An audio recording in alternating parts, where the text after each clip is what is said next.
시청자 여러분 안녕하세요. 아태민 경제TV입니다. 종목 분석 오늘은 436번째 시간으로요. 한중 NCS란 회사를 한번 살펴보겠습니다.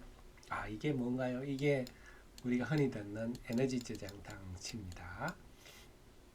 그래서 에너지 저장 장치가 이렇게 컨테이너처럼 생겼군요.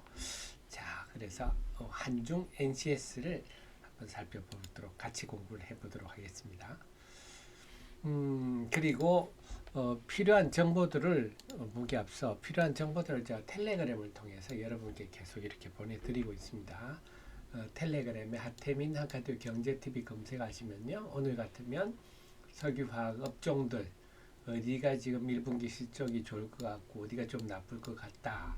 그 다음에 코스맥스에 대해서 기업적으로 리포트 나온 거 제가 요약해서 알려드리고, 그 다음에 미국의 재무장관이 4월 넷째 주에 한국과 협상이 있다, 이런 정보들을 계속 알려드리고 있으니까 이렇게 기업에 대해서 내용을 알고 투자하는 것과 모르고 투자하는 것은 하늘과 땅 차이다.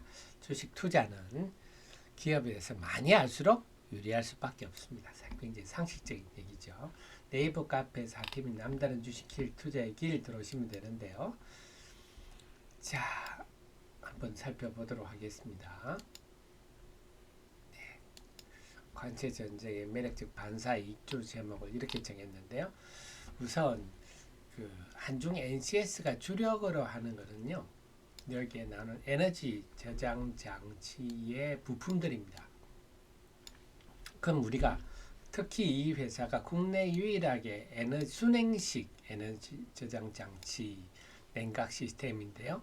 이게 어떤 건지 한번 살펴보도록 하겠습니다.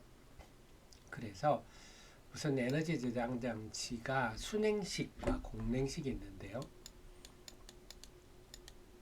근데 이제 점점 순행식이 중시되는 이유는 상식적으로 아시겠지만 에너지 저장 장치가 고밀도화, 고용량화 되다 보니까 이제 이것도 발열 문제가 심각합니다.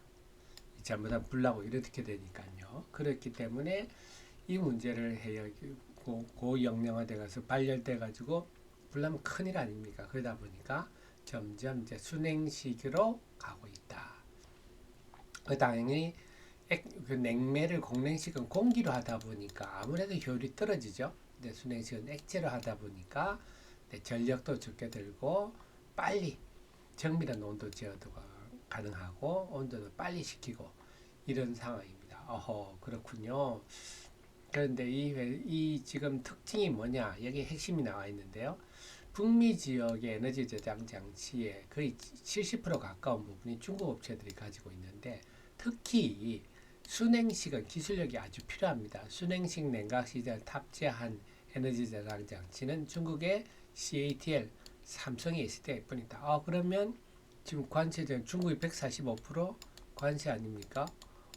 그러면 중국 CATL은 힘들겠네요. 삼성의 SDI 뿐인데, 한중에 삼성의 SDI에 당연히 독점 공급하죠. 국내 유일하게 개발해서 기술력을 갖고 있기 때문에. 그러면 어떤 것들이 있습니까? 생산하는 게 제품 소개 한번 들어가 볼까요? 에너지 저장 장치가 이렇게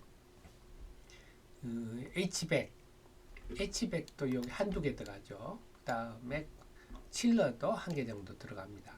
그 외에 핵심이 쿨링 플레이트입니다. 말 그대로 이 안에 냉각수들이 흐르면서 이게 한 100개 이상 들어가죠. 이 위에 배터리 셀들이 올라가 있죠. 그렇습니다. 이런 구조, 이런 것들을 다 만드는군요. 근데 핵심은 H백, 쿨링 플레이트 뭐 이런 것들입니다. 칠러 이런 것들인데, 그렇군요. 그래서 그 중에서도 이게 가장 중요한데, 생산 공정 한번 들어가 볼까요? 브레이징 라인, 이게 좀 전에 말한 쿨링 플레이트 만드는 곳입니다. 그러니까 알루미늄 관, 이게 알루미늄 관인데요. 가로가 한 4cm 될 겁니다. 이렇게 앞에서 보면 여기 한 4cm 정도 되지 않나 싶습니다. 그래서 길이는 한 1m, 요게 한 길이가 한 1.8m 정도 될 거예요. 그래서 요 알루미늄을 누액 없이 접합하는 게 상당히 힘듭니다. 그리고 공장 보시다시피 네, 완전 자동화돼 있죠. 그래서 이런 구조로 돼 있군요.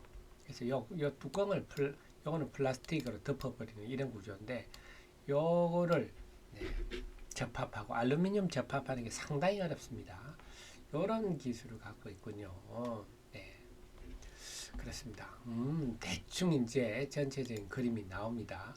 그래서 한중 NCS가 만드는 제품들은 좀 전에 뭐 칠러, H백, 그다음에 쿨링 플레이트 요게 제일 핵심이고요. 매니폴드가 아마 한 개 정도 들어갈 겁니다.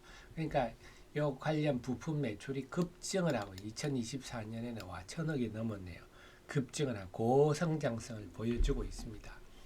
그 이유는 요것 때문에 그래요. 삼성의 에너지 저장 장치 브랜드가 SBB입니다. 삼성 배터리 박스예요.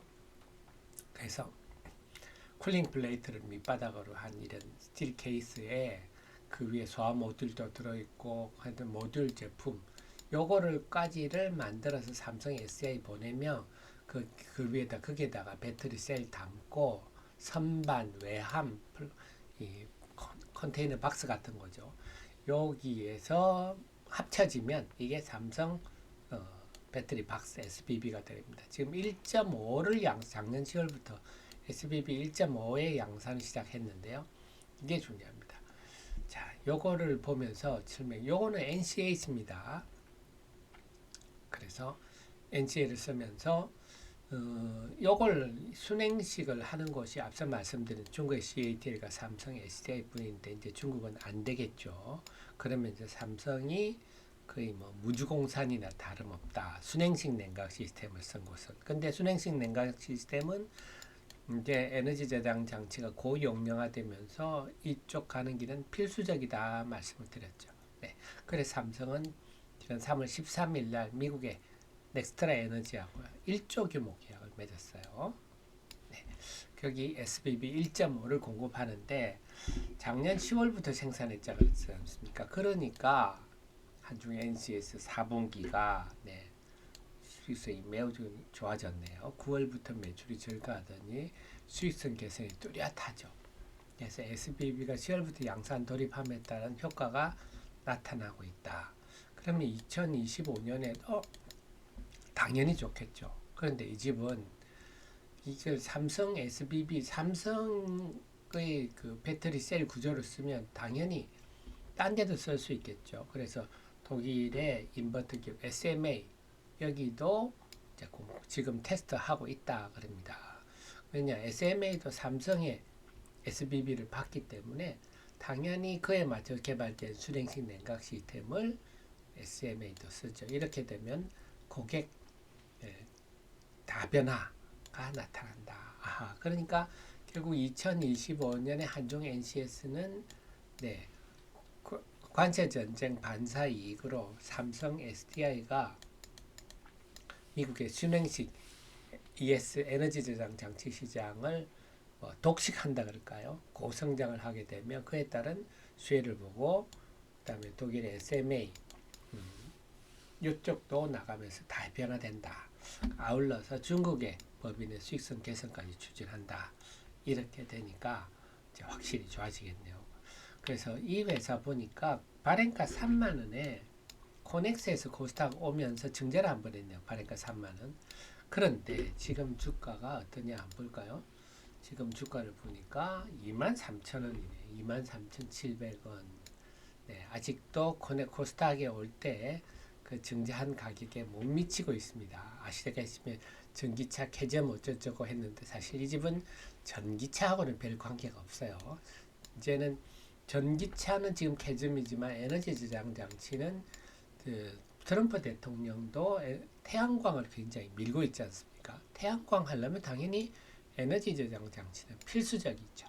그래서 지금 전기차 중심의 생산 구조에서 에너지 저장 장치로 전환한다. 배터리 셀 업체들도 그렇게 나오고 있어서 그렇다면 주가도 바닥권인데 지금 이제는 중국에 대해서만 미국이 관세 싸움을 하고 있는 게 확실해졌으니까 그런데 시진핑 주석의 지금 태도를 볼 때 쉽게 해결이 안 되겠죠.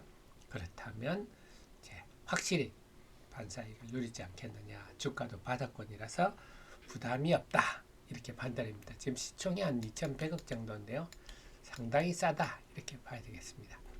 그래서 대표적인 관세 전쟁의 반사이익주로서 한중 NCS를 여러분께 소개를 시켜드렸고요. 보다 자세한 내용은 제 카페 리포트를 보시면 되겠고, 말씀드린 대로 텔레그램에서 태민경제TV도 많이 활용하시면 리포트 나올 때마다 여러분께 제일 먼저 제공해 드리겠습니다.